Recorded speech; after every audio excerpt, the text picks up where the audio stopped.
نہیں کر سکتے. آپ جھوٹ بولتے ہیں, 1 گھنٹے کے بعد جھوٹ پکڑا جاتا ہے.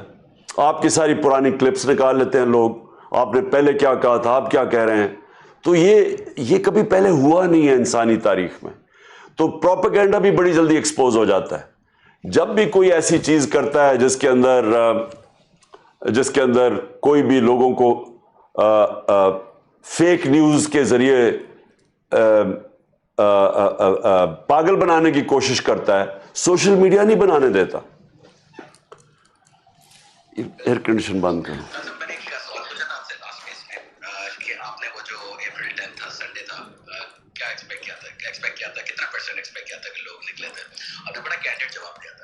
میرا آج ایک کوشچن ہے 6 مہینے بعد کہ یہ جو سسٹین کر گئے اتنا سارا مومنٹم اور یہ موومنٹ بڑھتی گئی, اس کا آپ کو کتنے پرسنٹ چانس لگتا تھا؟ دیکھیں, میں 26 سال پالیٹکس میں ہوں, اس سے پہلے تقریباً 50 سال میں عوام میں ہوں. یعنی کرکٹ بھی جب کھیلتا تھا تو آپ لوگوں کو گیج کر لیتے ہیں, پبلک اوپینین کیا ہے. آپ نے اچھا کیا, کرکٹ کی بات کر رہا ہوں, تو لوگ آپ کا رویہ ان کا کیا ہوتا ہے آپ سے. جب آپ خاص طور پہ ہم ایک دفعہ ہندوستان سے ہار کے آئے تھے تو ہم نے پبلک کا رویہ, ہم پبلک پہ جاتے ہوئے شرم آتی تھی, ہم چھپتے تھے پبلک سے. تو میں نے یہ اونچ نیچ دیکھی ہوئی ہے اپنی زندگی میں. تو میں نے جو پبلک کو چینج ہوتے دیکھا ہے پاکستان میں پچھلے 6 مہینے میں, میں نہیں سمجھتا کہ اس ملک کی تاریخ میں کبھی بھی پبلک اس طرح کا شعور ہے لوگوں میں. کبھی پبلک میں اس طرح کی اویکننگ نہیں ہے. ایشوز کی سمجھ کبھی پبلک میں ایسی نہیں جو آج ہے. جو یہ سارا رجیم چینج کو جو ریجیکٹ کیا ہے, وہ جس طرح پبلک نے ریجیکٹ کیا ہے, ہمیشہ جب رجیم چینج بھی ہوا یا لوگوں کو نکالا بھی گیا یا گورنمنٹ چینج بھی ہوئی تو یہاں تو مٹھائیاں بانٹی گئی. ایسا تو کبھی بھی نہیں ہوا کہ پبلک کا اس طرح کا ریئیکشن آئے جس طرح 10 اپریل کی شام کو جس طرح پبلک سڑکوں پہ نکلی. یہ تو کبھی ہمارے ملک کی تاریخ میں ایسا ہوا ہی نہیں ہے, اور وہ بڑھتا ہی گیا ہے. جو یہاں جو سٹیٹس کو کے لوگ تھے جنہوں نے رجیم چینج کے اندر شرکت کی تھی, وہ سارے سمجھتے گئے کہ اب یہ پبلک تھوڑی دیر, یہ ببل ہے, تھوڑی دیر کے بعد اب یہ پبلک اوپینین نیچے چلا جائے گا, لوگ بھول جائیں گے. لوگوں کا یہ تھا کہ جی انہوں نے شاید نیشنلزم کا کارڈ استعمال کیا ہے اور وہ زیادہ دیر لاسٹ نہیں کرتا. تو یہ سارے ان کی جو تھیریز تھیں, یہ باری باری ایک ایک تھیوری کولیپس کرتی گئی. اور آج آپ دیکھ لیں کہ پبلک جس طرح کھڑی ہے, یہ میں نے تو کبھی اپنے ملک کی تاریخ میں ایسے نہیں دیکھا. اور انشاءاللہ کل جو ہمارا یہ شروع ہوگا حقیقی آزادی کی جو مارچ ہے, انشاءاللہ میری تو پیشن گوئی ہے. میں تو خیر اللہ پہ ایمان رکھ کے نکلوں گا کل, لیکن جو میری تجربہ ہے 26 سال کا, میں نہیں سمجھتا کہ اس طرح کا کبھی بھی پاکستان میں پروٹیسٹ موومنٹ ہوگی جو کل شروع ہوگی. اچھا, میں سب کو یاد دلاتا ہوں کہ ایک ہیش ٹیگ ہے حقیقی آزادی مارچ, آپ کو دیکھ رہا ہوگا, آپ اس پہ ٹویٹ کر کے کوشچن پوچھ سکتے ہیں, اور اسپیکرز بھی ہیں. تو مدیحہ, آپ اگلا کوشچن پوچھ سکتے ہیں. السلام علیکم عمران خان, میں نے آپ سے سوال یہ پوچھنا تھا کہ اس دفعہ بھی اگر خدا نہ خواستہ سامنے رینجرز آ گئے تو پھر آپ کی کیا اسٹریٹجی ہوگی؟ And before I close down, all the best, thank you. Sorry Madiha, آپ نے کہا کہ اگر اس باری بھی رینجرز آ گئے, آپ یہ کہہ رہی ہیں. دیکھیں, پہلے تو اس ملک کی 26 سالہ جو پی ٹی آئی کی تاریخ ہے, ہم ہمیشہ اپنی کانسٹیٹیوشن کے بیچ میں, اپنے رول آف لاز کے بیچ میں, قانون کے بیچ میں, ہمیشہ ہم نے اپنی پالیٹکس کی ہے. ہم نے کبھی قانون سے باہر نہیں نکلے. اور ہماری جتنی بھی پروٹیسٹ موومنٹس ہوئی ہیں, 126 دن کی ہم نے پروٹیسٹ کیا تھا جو دھرنے کا.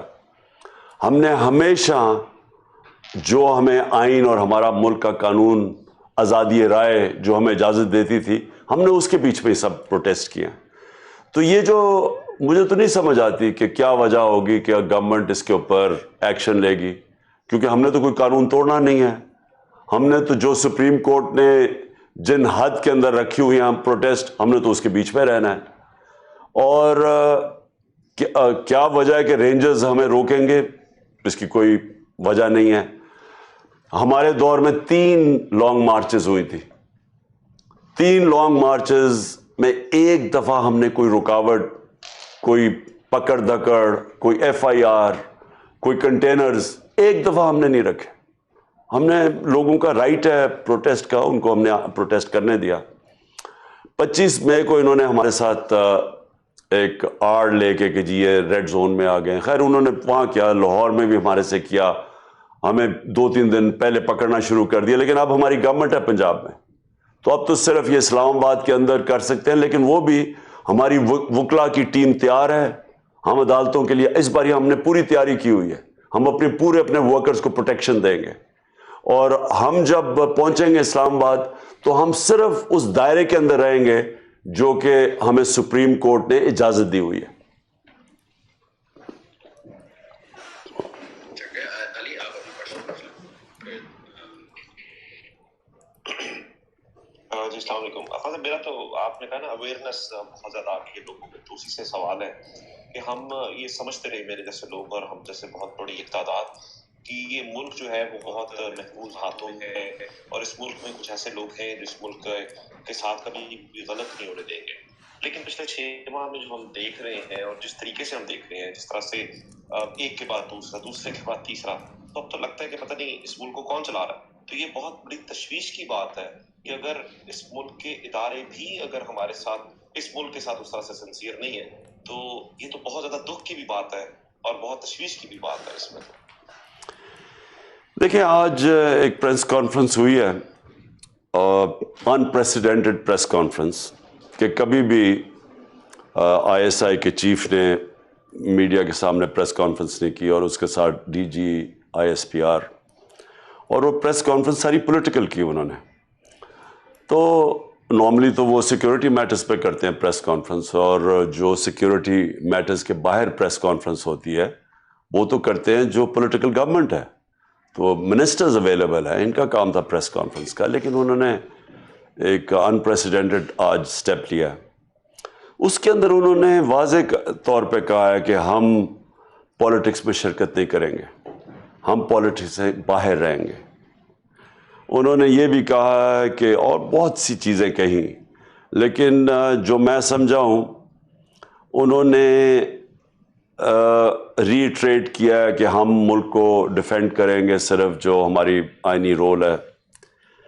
دیکھیں مایوس تو ہم بھی ہیں، کیونکہ جو آج تک کیا ہوتا رہا پاکستان میں، پولیٹیکل گورنمنٹس آتی تھی وہ فیل ہوتی تھی، ملٹری گورنمنٹ آتی تھی لوگ مٹھائیاں بانٹتے تھے، کیونکہ لوگ سمجھتے تھے کہ پولیٹیشنز پھر بھی پولیٹیشنز کرپٹ ہیں، یا وہ ٹھیک نہیں، یا وہ اس کوالٹی کے نہیں. تو جب فوج آتی تھی لوگ سمجھتے تھے اب ڈسپلن آ جائے گا، اور لوگ اس کو سیلیبریٹ کرتے تھے.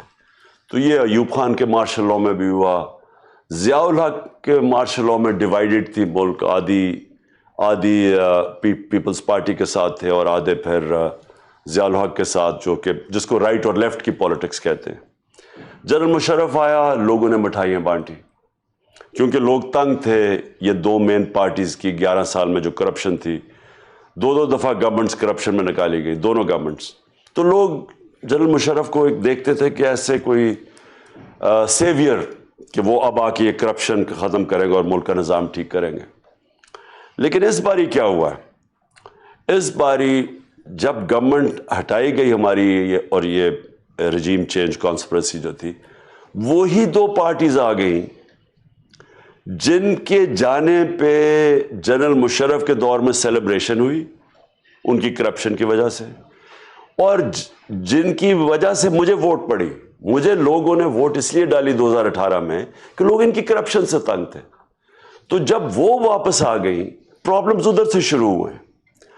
اب تاثر یہ ہے کہ جناب جو اسٹیبلشمنٹ ہے وہ ان کے ساتھ ہے، جو ان کے ساتھ اٹیچ ہوتا ہے لوگ سارے ان کو برا بھلا کہیں گے، کیونکہ لوگ ان کو تو چھوڑے، انہوں نے جو آپس میں ایک دوسرے کے خلاف کرپشن کے الزامات لگائے ہوئے ہیں 30 سالوں سے، وہ ساری قوم کو یاد ہے.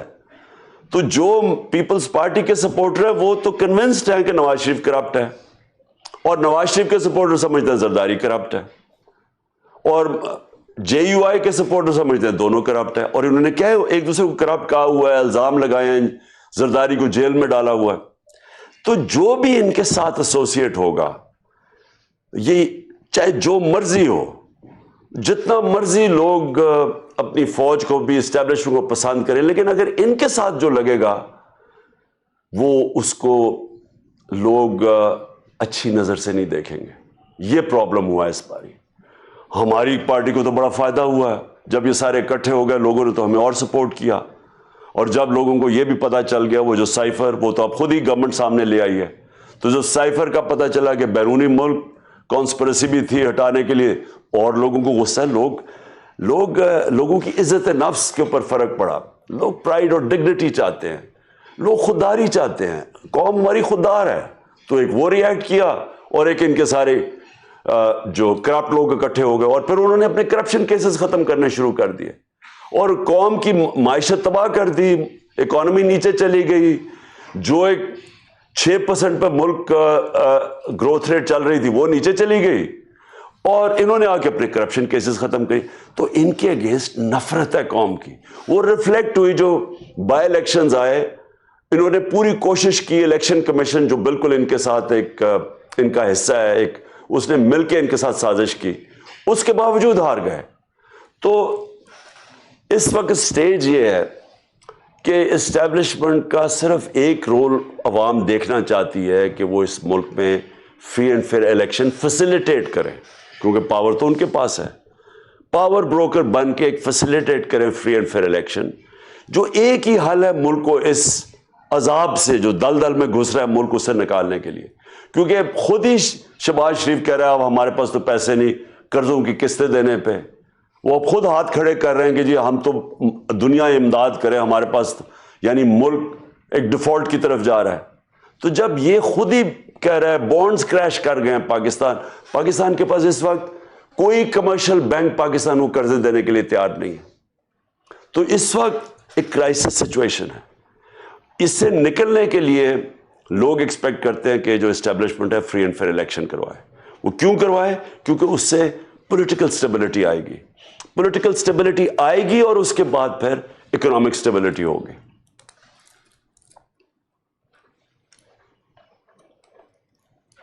جی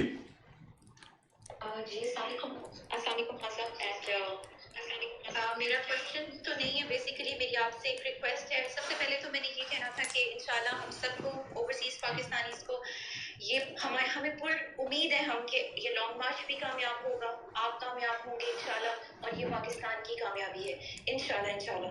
میری آپ سے ریکویسٹ ہے آن بہاف آف برٹش پاکستانیز، میں یہاں یو کے میں ہوں، کہ جیسے ہی آپ کا لانگ مارچ کامیاب ہوتا ہے انشاءاللہ آپ نے پلیز ایک دفعہ لندن آنا ہے.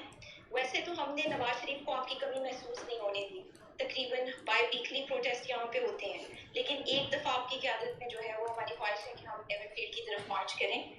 اور جسٹ ٹو ایڈ کہ پی ٹی آئی یو کے ہم دور ضرور ہیں آپ سے، لیکن ہم لانگ مارچ کے دوران پی ٹی آئی یو کے ایک کار ریلی نکال رہی ہے all the way from Scotland until the Everfield apartments. تو ہمارا جو احتجاج ہے وہاں آپ ہوں گے، اور یہاں ہماری بھرپور کوشش ہوگی کہ جو یہاں کرپشن چوروں کا ٹولہ بیٹھا ہوا ہے اس کو ہم یہاں پہ سکون سے نہ رہنے دیں.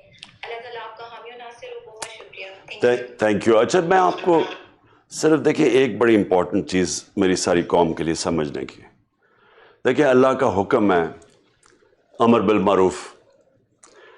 اللہ کا حکم ہے مسلمانوں کو، معاشرے کو، مسلمانی کے معاشرے کو کہ آپ نے حق اور سچ کے ساتھ اور اچھائی کے ساتھ کھڑے ہونا اور برائی کے خلاف کھڑے ہونا ہے. اس کو جب بھی میں یہ بات کرتا ہوں تو بدقسمتی سے کوئی لوگ سمجھ جاتے ہیں کہ جی میں جب کہتا ہوں کہ انسان کو اللہ نے اجازت ہی نہیں دی نیوٹرل ہونے کی. یہ قرآن کی آیت ہے کہ کہیں نہیں لکھا ہوا قرآن میں کہ آپ نہ سچ کی طرف، نہ آپ اچھائی اور نہ برائی کے ساتھ بیچ میں کھڑے ہو جائیں. کہیں نہیں قرآن میں لکھا ہوا.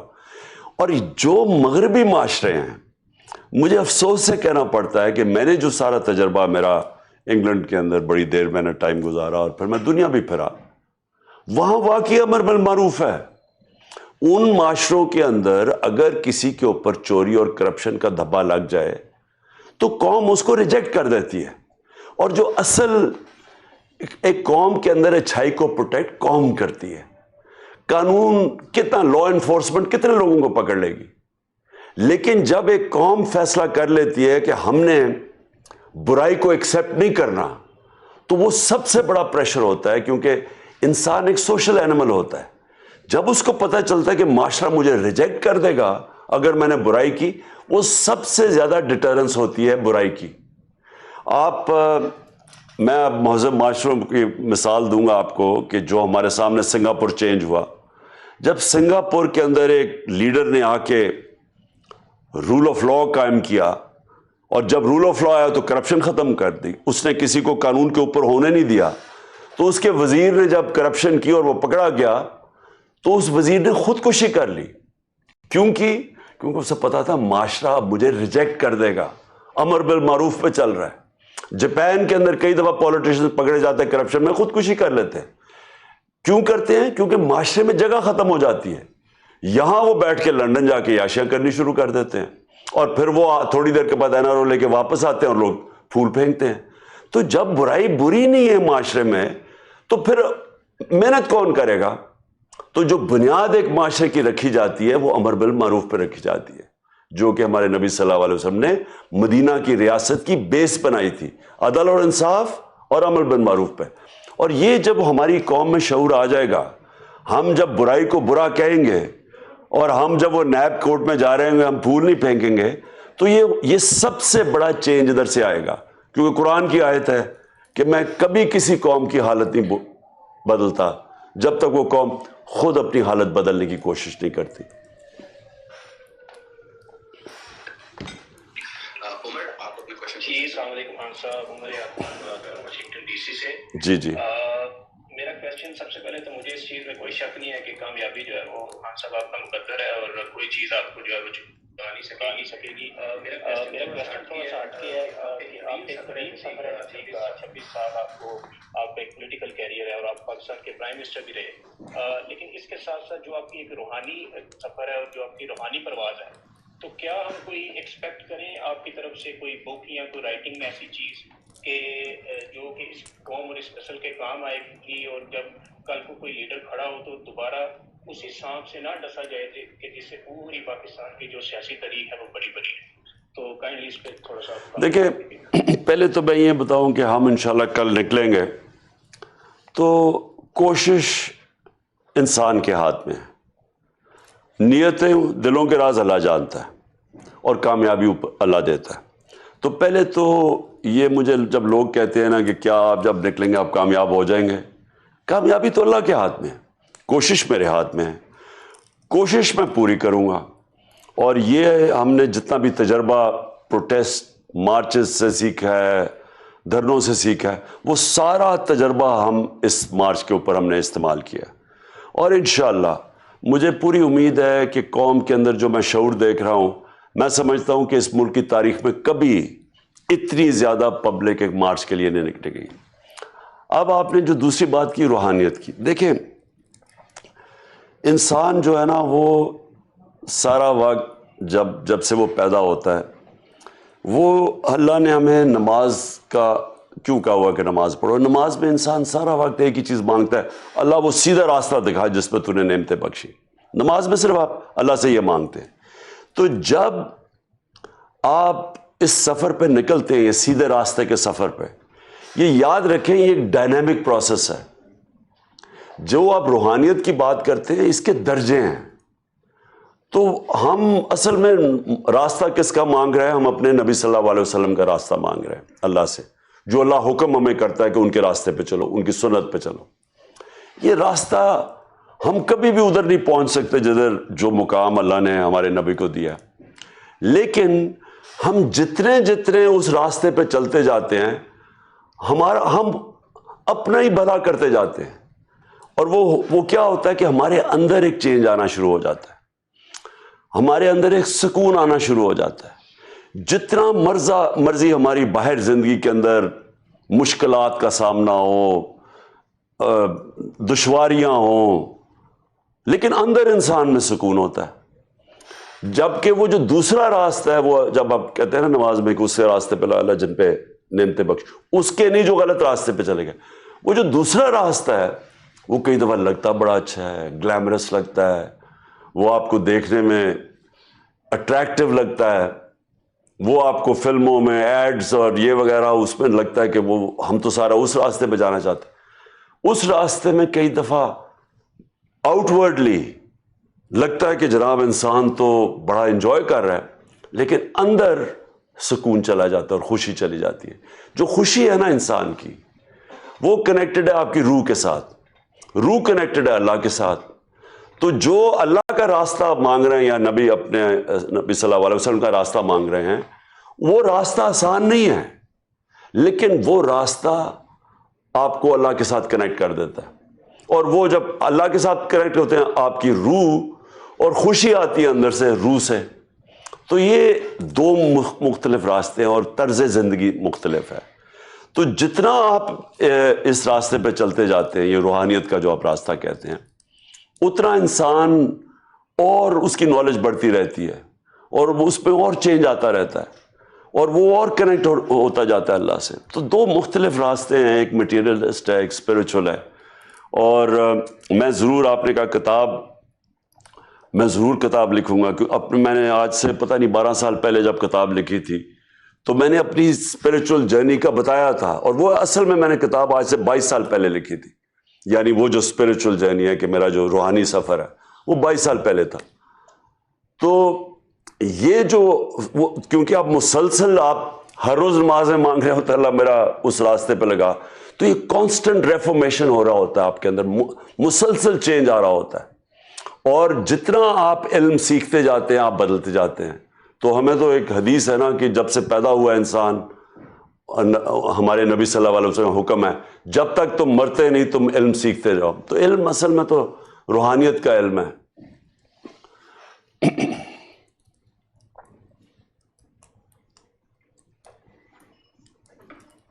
کوشچن پوچھ سکتے ہیں. اور سلطان صاحب یہ ہمارے راک اسٹار ہیں ٹویٹر کے، پلیز. السلام علیکم. اچھا جی، ہمارے ہیش ٹیگ پہ میں لے لیتا ہوں.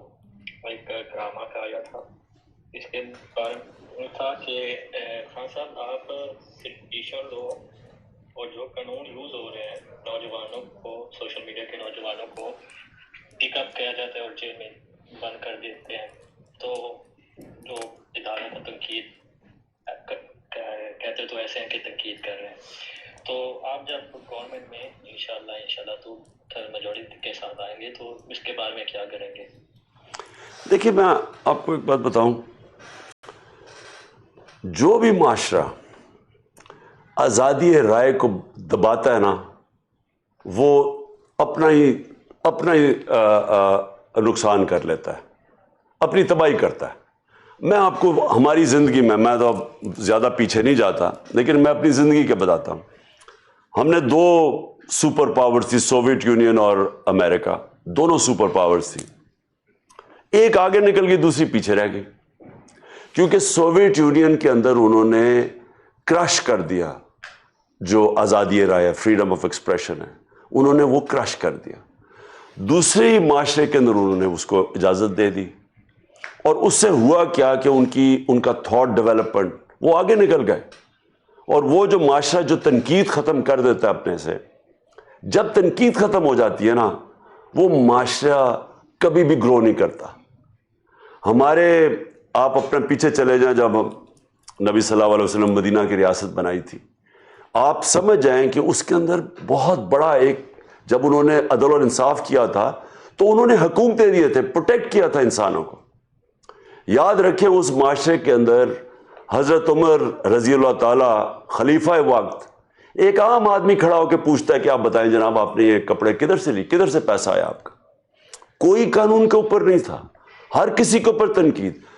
حضرت علی رضی اللہ تعالیٰ پہلا عدالت کے اندر جاتے ہیں اور ایک یہودی ان سے کیس چیز آتا ہے کیونکہ قاضی ان کی بیٹے کی گواہی قبول نہیں کرتا.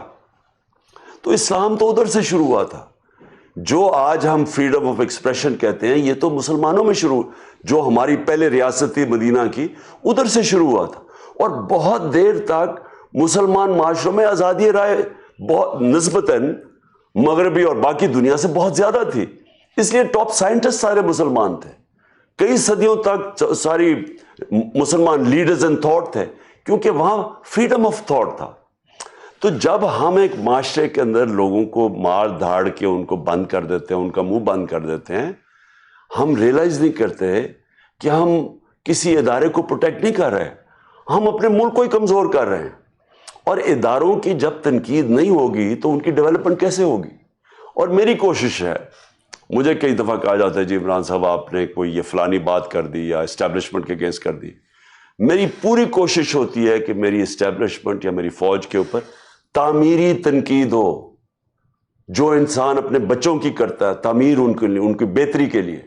میں کبھی وہ تنقید نہیں کرتا جو ہمارے ملک کے دشمن جو چاہتے ہیں پاکستان کی فوج کمزور ہو تاکہ وہ پاکستان کمزور ہو، جو بہت بڑی لابی ہے باہر، میں کبھی ایسی تنقید نہیں کرتا تاکہ وہ اس کو موقع نہ مل جائے ہمارے فوج کو کمزور یا اٹیک کرنے کا۔ لیکن تعمیری تنقید اگر آپ یہ ختم کر دیتے ہیں، وہ تو معاشرے کا تھاٹ پروسیس ہی رک جاتا ہے۔ میں کرکٹر بنتا ہی نہ اگر میں سارا وقت اپنی جو تنقید ہے اس سے سیکھتا نا۔ مجھے تو تنقید، میں تو لوگوں کو کہتا تھا بتاؤ میں کیا غلط کر رہا ہوں، تو وہ جب مجھے بتاتے تھے میں کیا غلط کر رہا ہوں تو میں اس کی اصلاح کرتا تھا۔ تو یہ تو آپ اگر ایوولوشن پروسیس جو ہے وہ تو ہوتا ہی تب ہے جب اپنی اصلاحات کرتے رہیں۔ تو جب معاشرے میں آپ اپنی تنقید بند کر دیں تو آپ تباہ کر دیتے ہیں معاشرے کو۔ اسپین، میں صرف ایک اور مثال دوں، اسپین سارے یورپ میں سب سے پیچھے رہ گیا۔ کیوں پیچھے رہ گیا؟ کیونکہ یورپ کے اندر ڈیموکریسی آ گئی، آزادی رائے، فریڈم آف ایکسپریشن۔ اسپین کے اندر ڈکٹیٹرشپ آ گئی، وہ ڈکٹیٹرشپ میں آزادی رائے بند کر دی، وہ پیچھے رہ گیا۔ ابھی بھی دیکھ لیں اسپین سارے Europe, western Europe, Germany, Japan, France وغیرہ سے پیچھے نکل گیا، سوری جرمنی، فرانس، بیلجیم، یہ ان سے پیچھے رہ گیا۔ آسٹریا، جتنی بہتر جمہوریت، آزادی رائے، میریٹوکریسی، وہ معاشرہ آگے نکل جاتا ہے۔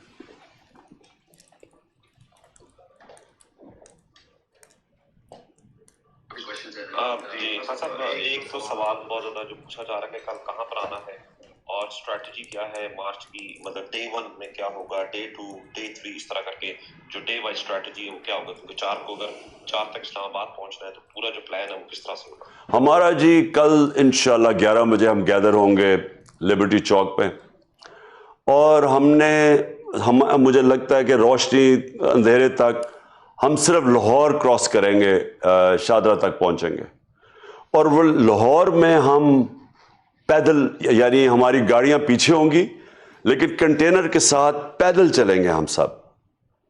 یعنی میرے سے تو خیر نہیں، چل تو میں لوں گا لیکن وہ کیونکہ کراؤڈ بہت زیادہ ہوگا تو کراؤڈ سارا پیدل اس کے ساتھ ساتھ چلے گا ہمارے کنٹینر کے ساتھ۔ مطلب یہ کہ لاہور کو ہم کور کریں گے بائی فٹ، گاڑیاں اس سے پیچھے ہوں گی۔ پھر جب ہم شاہدرہ جائیں گے پھر بھی پیدل زیادہ ہوگا، ساتھ پھر کئی جگہ گاڑیاں ہوں گی جب ڈسٹنسز، یعنی جدھر آبادی نہیں ہوگی۔ تو ہم نے یہ دونوں چیزوں، یہ بڑی مختلف قسم کی مارچ ہے، یہ گاڑیوں کے اندر نہیں کور ہوگی، اس میں جدھر جدھر آبادی ہوگی ہم وہ پیدل اس میں سے نکلیں گے، کنٹینر کے ساتھ واک کریں گے۔ اور ہمارا پلان یہ ہے کہ ہم انشاءاللہ فرائیڈے تک پہنچ جائیں گے پنڈی۔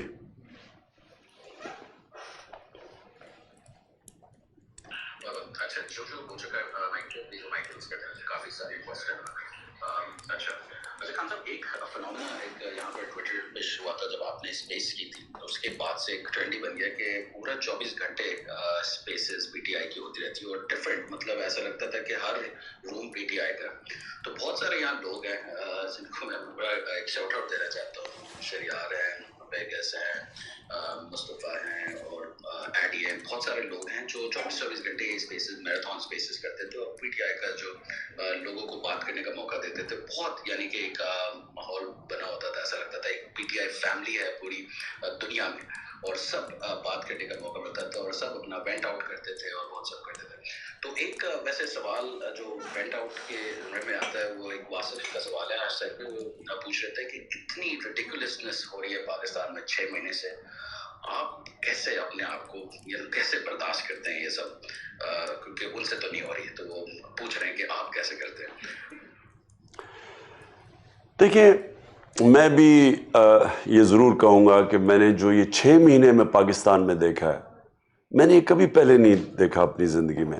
میں جانتا تو نہیں ایوب خان کے زمانے میں کتنی سختی ہوئی ہوگی, لیکن مجھے پوری طرح اندازہ نہیں ہے. میں تب 60s میں اسکول میں تھا, سختی تو تھی تب, لیکن جو یہ 6 مہینے میں سختی ہوئی ہے وہ تو مارشل لاء تھے نا. یہ تو کسی بھی ڈیموکریٹک گورنمنٹ میں اس طرح نہیں ہوا.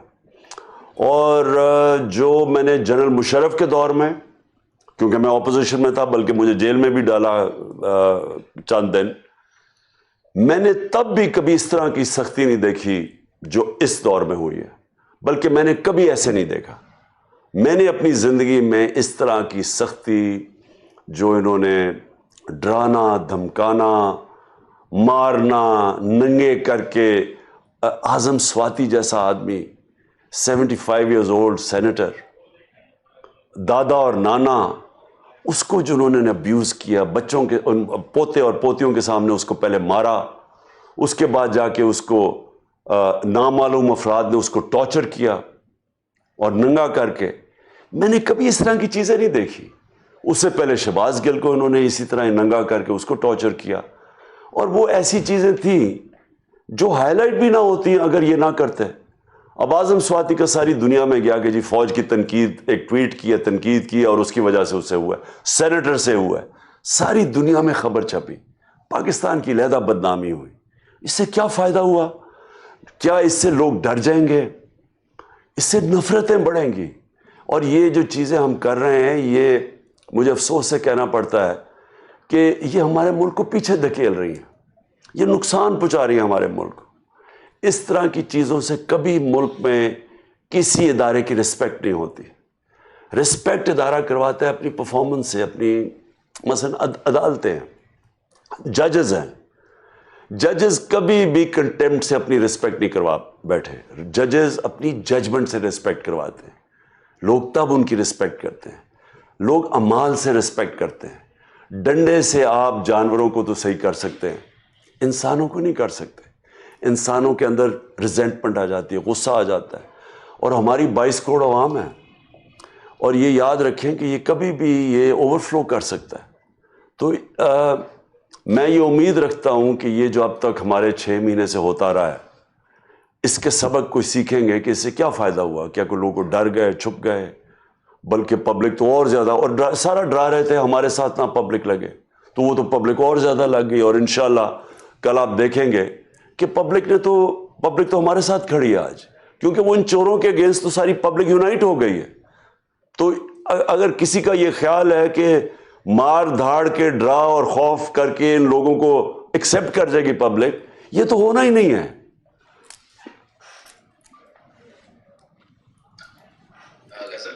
جی السلام علیکم خان صاحب. سب سے پہلے تو میں آپ کو یہ بتاؤں کہ میں اللہ تعالیٰ کا ہر اس بات پہ شکر ادا کرتی ہوں کہ میں اس زمانے میں پیدا ہوئی ہوں جب کہ میں آپ کو وٹنس کرتی ہوں, آپ کی ہر بات کو, اور آپ جو بھی کچھ کر رہے ہیں اس کو.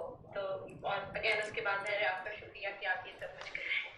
اور جہاں تک مارچ کا تعلق ہے, اس کے لیے مجھے کوئی فکر نہیں. مجھے پتا ہے سے کامیاب ہوں گے, اللہ نے آپ کو کامیاب ہونے کے لیے پیدا کیا, اور آپ جس طرح کے ہیں آپ ہمیں کامیابی دلاتے ہیں. تو مجھے پورا یقین ہے آپ پر, اپنی قوم پر. اور میں ایک اوورسیز پاکستانی امریکہ میں رہتی ہوں, تو لیکن جو بھی ہم یہاں سے کر سکتے ہیں ہم یہاں بھی کریں گے.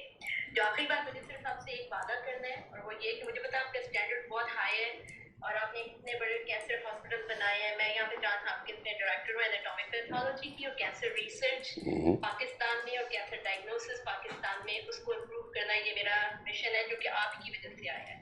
اور میں انشاءاللہ سے وعدہ کرتی ہوں کہ جیسے ہی آپ واپس گورنمنٹ میں آتے ہیں تو ہم اس پہ کام کریں گے, اور مجھے پورا یقین ہے کہ ہم یہاں سے زیادہ اچھا کام کریں گے, کیونکہ جو آپ کے ہاسپٹلز ہیں, میں یہاں پہ جان ہاپکنس میں بیٹھ کے کہہ سکتی ہوں کہ وہ اس سے زیادہ اچھا ہاسپٹل ہے جو کہ یہاں پہ ہے. تو بس یہ وجہ سے کہنا تھا آل دا بیسٹ انشاءاللہ. شکریہ. دیں گے اور ہم ہمیشہ جو ہے وہ چیز ہوتی ہے, ہم کو پتہ ہے اللہ ہمارے ساتھ ہے انشاءاللہ. جی بہت بہت شکریہ. دیکھیں انسان نے اللہ نے قرآن میں ایک جگہ اس نے لکھا ہوا ہے, قرآن میں نے پڑھا ہوا ہے ایک آیت کہ میں نے انسان کو سٹرگل کرنے کے لیے بنایا. اور یاد رکھیں قرآن میں جو بھی چیزیں آتی ہیں وہ ہماری بہتری کے لیے, اللہ کو تو ہم کوئی فائدہ نہیں پہنچا سکتے. تو انسان کو سٹرگل کرنے کے لیے اللہ نے اس لیے بنایا ہے کہ جب انسان سٹرگل کرتا ہے وہ اپنی طاقت ڈسکور کرتا ہے. انسان اشرف المخلوقات ہے, یاد رکھیں ہم اللہ کی سب سے عظیم مخلوق ہیں, جس کو فرشتوں کو کہا کہ اس کے سامنے جھکو, اور شیطان کو کہا کہ تمہیں نہیں پتا میں نے اس کو کتنی طاقت دی ہے, صلاحیت دی ہے. مسئلہ یہ ہے کہ ہم اپنی صلاحیت کو جانتے نہیں ہیں کیونکہ ہم سٹرگل کرنی کرتے ہیں, ہم آسان راستہ لے لیتے ہیں. میں پھر سے کہتا ہوں جو نماز ہے اس کی مطلب سمجھیں. آپ صرف اللہ سے مانگتے ہیں وہ راستے پہ لگا جن کو تجھے نعمتیں بخشیں, وہ نہیں جو تباہی کے راستے پہ نکل گئے. اب یہ کیا ہے, ہم جب آسان راستہ لے لیتے ہیں وہ لگتا تو بڑا اچھا ہے. وہ ایک بڑا اچھا ایک رابرٹ فراسٹ میرے خیال میں اس نے بڑی اچھی کہا ہے کہ I chose the path less trodden upon and that's what made the difference. میں مشکل راستے پہ گیا اور اس لیے میں اوپر چلا گیا. جب ہم سٹرگل کرتے ہیں ہم اپنی صلاحیتیں ڈسکور کرتے ہیں. تو میرے سے ٹیلنٹڈ زیادہ انٹیلیجنٹ لوگ میں ساری زندگی دیکھا ہوں, لیکن میرے میں جو کوالٹی باقیوں سے زیادہ تھی, میں سٹرگل کرتا تھا, ہار نہیں مانتا تھا, برے وقت سے سیکھتا تھا. یہ جو 6 مہینے ہیں یہ بڑے مشکل 6 مہینے گزرے ہیں. لوگوں نے سمجھا میں چپ کر کے گھر بیٹھ جاؤں گا, گورنمنٹ گرا دی اور میں یہ چوروں کو ایکسیپٹ کر جاؤں گا. میں تو ان کے خلاف 26 سال سے جہاد کر رہا ہوں. میں تو آئے پولیٹکس میں تھا کہ رول آف لا کے لیے کہ جب تک طاقتور کو آپ قانون کے نیچے نہیں لے کے آتے وہ ملک تو کوئی بھی دنیا میں ملک خوشحال ہو ہی نہیں سکتا. انصاف جو ہے وہ بنیاد ہے ایک ملک کی جو خوشحالی لے کے آتا ہے. آپ اگر معاشرے میں انصاف نہیں لے کے آئیں گے, میننگ انصاف کیا مطلب کہ قانون کے نیچے سب کو نہیں لے کے آئیں گے جو امریکہ میں ہے, جو یورپ میں ہے. وہ کیوں معاشرے آگے نکل گئے ہیں؟ کیونکہ ان کے رول آف لا ہے. وہاں طاقتور قبضے نہیں کر سکتا, وہاں طاقتور قانون نہیں توڑ سکتا. ان کے قانون ان کو سب کو پروٹیکٹ کرتے ہیں عام کمزور آدمی کو طاقتور سے, اس لیے وہ معاشرے آگے نکل گئے ہیں. اس لیے مدینہ کی ریاست ایک دم ورلڈ لیڈرز انہوں نے پروڈیوس کر دیا اور دنیا کی امامت کی ان لوگوں نے جن کی حیثیت کوئی نہیں تھی, کیونکہ سب سے پہلے رول آف لا قائم کیا تھا.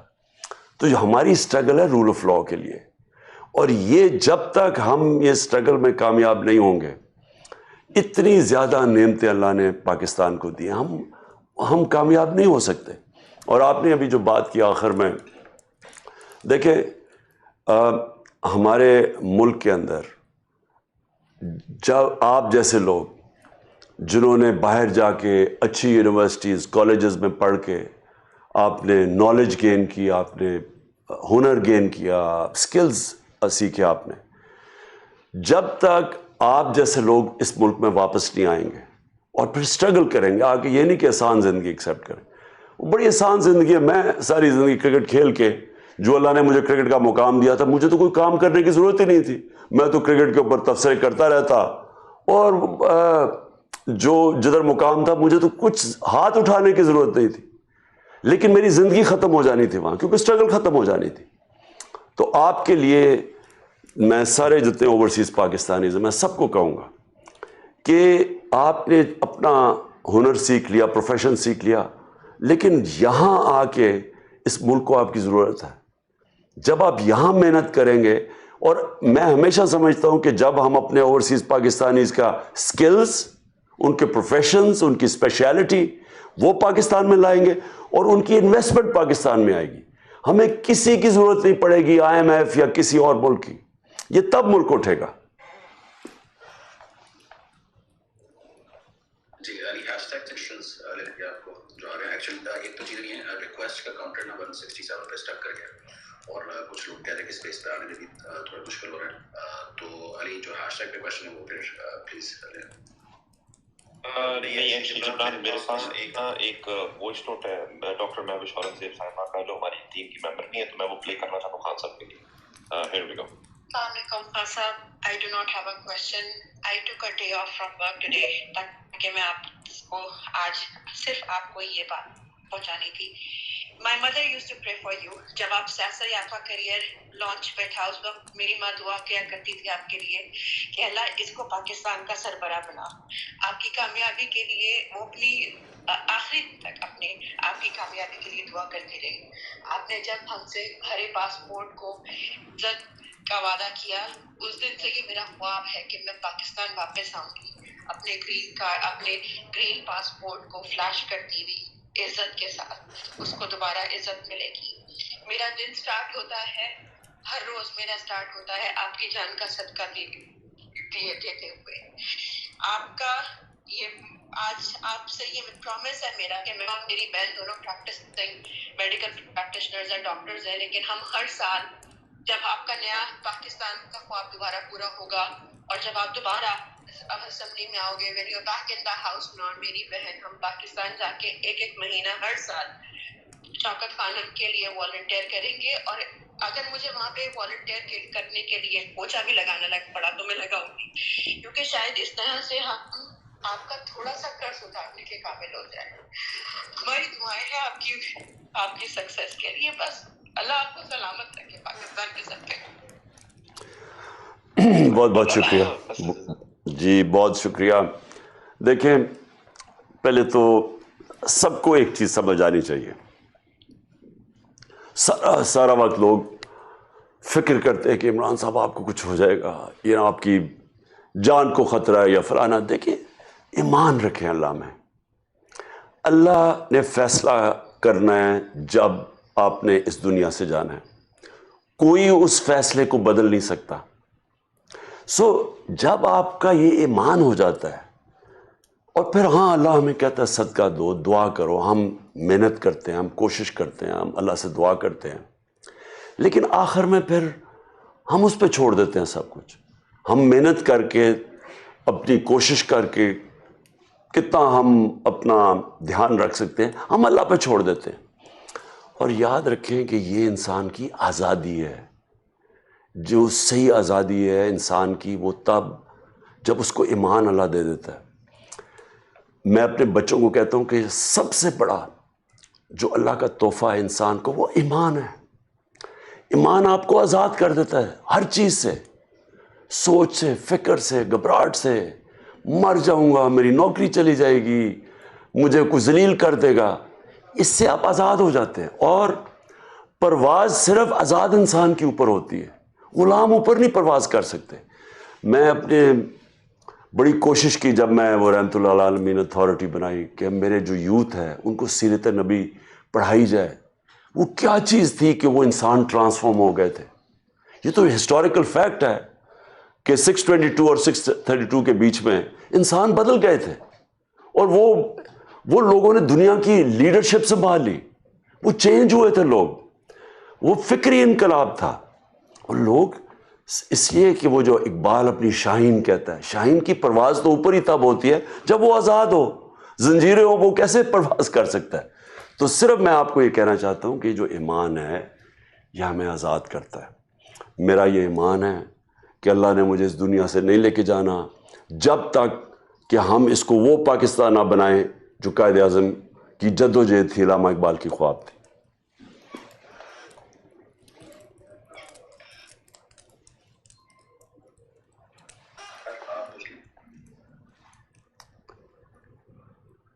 شہریار کوشچن پوچھتے ہیں. اچھا آخری 10 منٹ رہ گئے تو پلیز سوال چھوٹے رکھیں, ایک سوال. جی السلام علیکم کپتان. میں سب سے پہلے ایز اے پاکستانی آپ کا بہت بہت شکریہ ادا کرنا چاہتا ہوں, خراج تحسین پیش کرتا ہوں. آپ نے میری اور میرے بچوں کی آئیڈینٹی کے جس طریقے سے پروٹیکشن کے لیے کام کر رہے ہیں. ہمیں باہر اوورسیز پاکستانیز کو دہشت گرد کہنے لگے تھے لوگ, اور آپ نے جس انداز میں ہمارا کیس لڑا, جس انداز میں آپ نے جستجو کی, میں آپ کا شکریہ ادا کرتا ہوں. میں ایز اے مسلمان آپ کا شکریہ ادا کرنا چاہتا ہوں.